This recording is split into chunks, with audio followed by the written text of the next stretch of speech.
What's up, y'all, and welcome back to this week's Bourbon of the Week. If this is your first time tuning into the channel, what we do here is we take the bourbons in my collection behind me, we rank them on price, taste, drinkability, we throw them on a ranking sheet, and we see who breaks down to the number one bourbon that I have.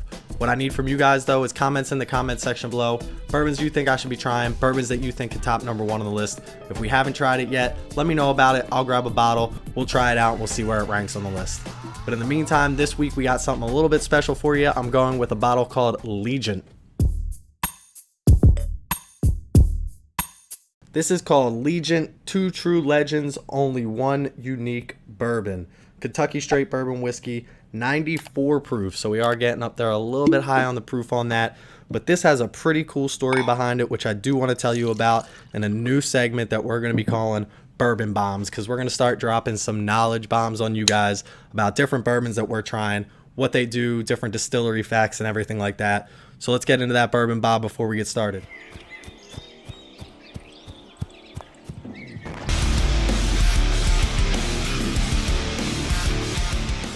So this is actually a pretty unique bourbon right here on the bottle. 2 true legends, 1 truly unique bourbon. And that's exactly what this is. They take 2 master distillers.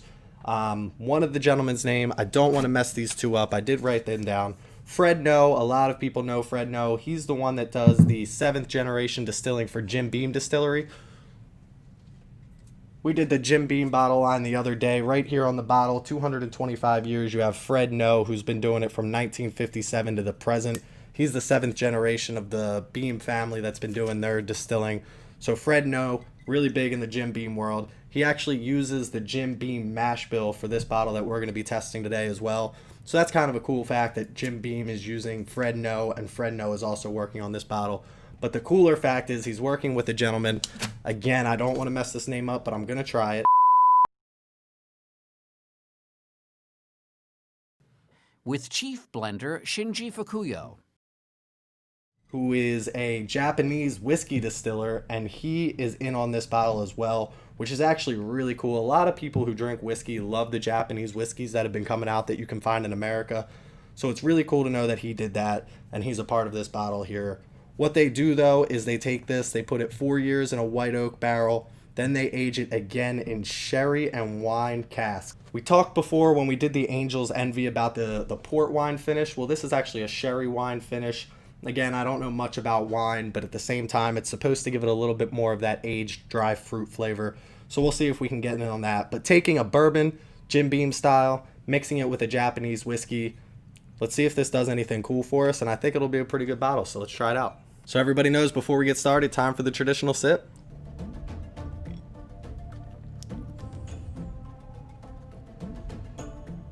That's pretty good. So this has a pretty unique profile when it comes to taste, but starting off straight drinkability, this is a 94 proof, and it has a bit of a kick to it. Obviously, it's a little bit higher proof than some of the ones that we've dealt with in the past, but I still didn't expect it to have that much kick. The mash bill on this goes as followed, matching the Jim Beam mash bill, obviously. 76% corn, 12% rye, 10% malted barley. So it's not a high rye. There's not a lot of spices to this, although it does almost taste like a spice, which surprises me because, again, it's finished in those sherry oak casks, which you would think would bring down the spiciness on this and give you more of that dried fruit sweetness profile, which it does have. But at the same time, drinkability on this, not the best, not the worst. Could definitely be a little bit better if you ask me. But let's keep in mind that it is a 94 proof. I'm going to throw this at like a 7.9 on drinkability. So getting into the flavor profile on this, the taste is amazing on this. I really like it a lot. And I think the reason that is because the gentleman from Japan that does the distilling on this and does the blending, they call it, is one of only 4 people within his company to ever be called a master blender. And obviously what they do is they take the flavors of each of the barrels and they blend them together into what they want to be the perfect flavor. And I gotta tell you, this guy got it right, because this is a really good flavor profile. The way he blends these flavors together between the bourbon and then obviously the extra aged sherry oak casked bourbon as well that they blend together to make this one unique profile. He does a really good job of it, and I can't say he wouldn't. He's obviously one of only 4 people in the world to ever get that title within his company. So shout out to him for making this right here. This is a really good taste. The ethanol is a little high, but you really don't get that once you get into the flavors on this. Like I said before, aged in sherry and red wine casks. So it has that vanilla, that oak, and that caramel at the beginning here, your traditional bourbon flavors. But the end here is really what brings it all together with a little bit of spice. And then a lot of those dried fruit flavors are really going to come out. And you can taste those really well on this. And I'm not used to saying anything like that because I'm not really one of those people that can pull out flavors like that. But for this one, you really can. And you can really appreciate the way that they bottled this and the way that they distilled and then blended this, being the master blender that he is. So this is going to get a good score on taste. I really like that a lot. I'm going to give it like a 8.8 on taste. Again, really good flavors, really unique bourbon. Usually when you get a unique tasting bourbon, it doesn't even taste like bourbon anymore. The Woodford Double Oaked is definitely one of the most unique that I've had. And you get into that chocolatey realm and you try different things. What they did here is they took a traditional bourbon flavor and they took it to the next level, and it really worked out well. Everything balanced very well. Nothing overwhelming. Nothing stands out too much to the fact that it overwhelms or it takes away from the value of one of the other flavors.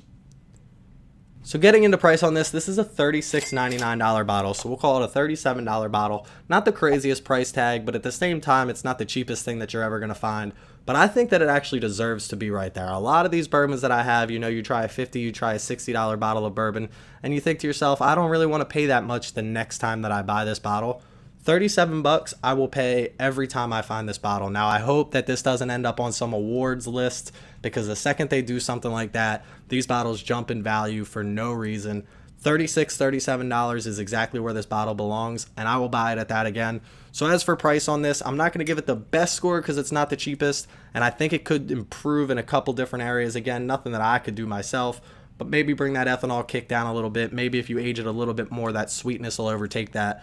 But as for price on this, I'm not going to give this a terrible score at all. I'm going to give this like an 8.2 on the price scale, which is going to bring our average to 8.30, which is going to drop it in number 7 on the list, which I think is right where this belongs. This is a great bottle. It's unique. It's something different. It's not the most expensive bottle that you're going to buy. It's a 94 proof, so you're going to get your bang for your buck. And at the same time, they're taking two unique artists, basically, in the industry, putting them together for this bottle. It says right on the top, Kentucky, Japan. It's a marriage of East and West. All the good stuff that you can be looking for in a bottle of bourbon.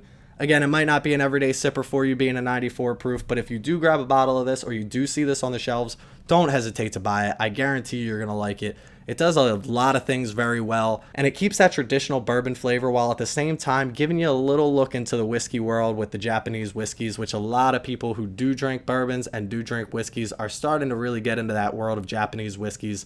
So grab this bottle next time you see it on the shelf. You won't be disappointed, but make sure you stick around. I want to tell you something that I'm doing in the next couple of weeks to get you guys involved in our next Bourbon of the Week video. So this is what I want to do, and this is how I want to keep you guys involved. You guys have shown me so much love, whether it's on Instagram, YouTube, Twitter, all of the above. I want to make sure that I keep giving back to the community that's given me so much. So here's the next step. I want you to go to your local liquor store. I want you to grab a bottle of Wild Turkey 101. Just set up your camera. It doesn't have to be professional. Use your cell phone, whatever you want to do. Just make sure it's sideways. Take a less than 1 minute video, and I want you to give me your scores on price, taste, drinkability on that Wild Turkey 101. Whoever sends me a video, once I do my review, I will look at all the videos. I will see who got closest to my score. And if you got closest to my score, I will feature you on that YouTube video for that week. 2 weeks from now, we're going to put that one out. So make sure you get your videos in quick. I'm going to put a bunch of details in my Instagram, Lights Out 203. Make sure all your friends see it. Make sure everybody's involved. The more videos that we can get, the more people we can get involved in this. I think it'll be a fun way to keep the community involved. And I'm also going to incentivize you by, let's just say, I'm going to need your Venmo if you win. Keep that in mind. So go out, grab a bottle of Wild Turkey 101, send me a 1 minute video in my Instagram DMs, and you'll be entered to possibly win a little bit of a cash prize, maybe paying for your next bottle, something along those lines. Get to it. Let's get it. I appreciate everybody, but back to the bourbon. So make sure you get those videos in. I'm going to give it 2 weeks, so it'll be on the 3rd week. We'll pick our video winner and we'll add it to this Bourbon of the Week. I want to keep you guys involved. The bigger the community grows, the more stuff we can do like this. So make sure you tell your friends. Make sure you hit that like. Make sure you hit that subscribe. But in the meantime, don't drink and drive. Drink responsibly. And as always, wash your hands. Pandemic ain't over, y'all. Cheers.